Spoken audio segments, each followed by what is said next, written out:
The Delta variant of COVID has reignited lockdown mania across the world.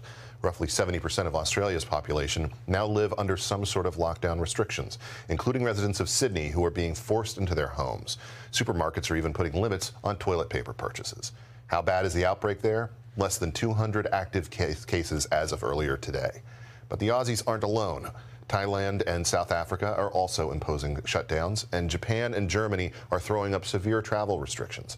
And now this shutdown hysteria has reached our shores. Today, the Los Angeles Department of Public Health is urging people, regardless of vaccination status, to mask up indoors. Here now is Dr. Harvey Risch, epidemiology professor at the Yale School of Public Health, and Dr. Peter McCullough, cardiologist and epidemiologist. Dr. McCullough, are we about to see a resurgence of lockdown policies in parts of this country? Well, thanks for having me, Ben. I hope not. These lockdowns are completely unnecessary. It's an overreach. The Delta variant's the mildest one we've seen so far. And even though it'll proportionally take up a greater number of cases, and we expect this in the United States, it has a very low mortality, appears to be the most treatable strain that we've seen so far. And we're going to keep patients out of the hospital and a very low risk of mortality. CNN wants you to believe the sky is falling because of this Delta variant. Not enough Australians have been vaccinated for these lockdowns to become a thing of the past. South Africa and large parts of the continent are being hammered by this Delta variant.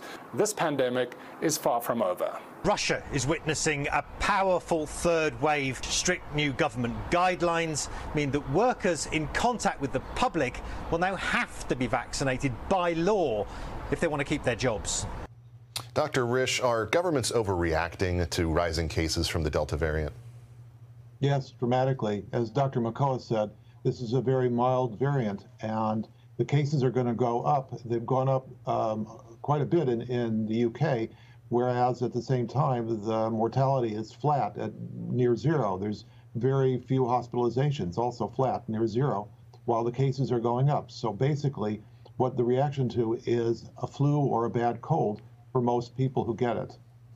Former FDA Commissioner Scott Gottlieb thinks future COVID outbreaks will look like this. We have parts of the United States where we don't have a lot of vaccination, and we also don't have a lot of prior infection, and those are going to be the more vulnerable parts of this country. It's not going to be as pervasive. We're going to see pockets of the country. It's going to be hyper-regionalized, where there's certain pockets of the country where you can have very dense outbreaks. Dr. McCullough, I'm concerned that we're going to see a situation where we kind of have these rolling authoritarian responses to situations like this. What do you think about Gottlieb's analysis?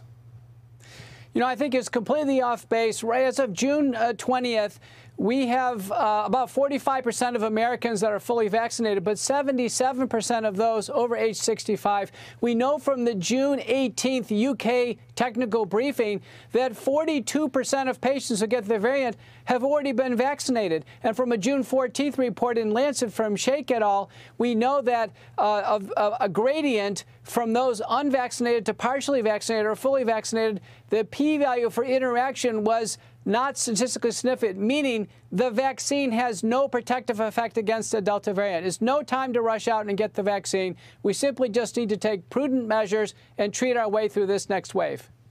The WHO head is blaming getting back to normal for the Delta variant spread. Delta is the most transmissible of the variants identified so far. As some countries ease public health and social measures, we're starting to see increases in transmission around the world. New variants are expected and will continue to be reported. But we can prevent the emergence of variants by preventing transmission. Dr. Risch, is the WHO really in a position to give guidance like this, given their recent history of spreading so much misinformation or information that has turned out on further inspection to not really hold up? Well, they actually have it backwards, because this is a mostly harmless virus that will give more immunity. You want it to pass through as quickly as possible. You want people to get immune. Just locking people up will just postpone the inevitable and wreak more misery on the population. There's no benefit of lockdown at this point at all. Senator Ron Johnson held a presser today featuring people who had suffered some adverse effects from the COVID vaccine. Take a listen. The head of my medical team told me that I should get used to being handicapped. I am so fearful that I may have some sort of neurological issue after this with Parkinson's. Why is she not back to normal? She was totally fine before this. We've been robbed of our cognitive abilities, our physical abilities. We cannot work. We cannot care for our families. Dr. McCullough, these cases are rare, but Senator Johnson's being labeled an anti-vaxxer for raising them. What are your thoughts? Well, I don't think they're very rare at all, and the silence is deafening. We're 6 months into the vaccine program, and we've had no detailed press briefing on vaccine safety. With 387,000 reports in hand, safety reports by the CDC, they've said nothing about them. We've had 21,000 hospitalizations. 21% occur in individual under age 50. Gentlemen, I want to thank you both for coming on.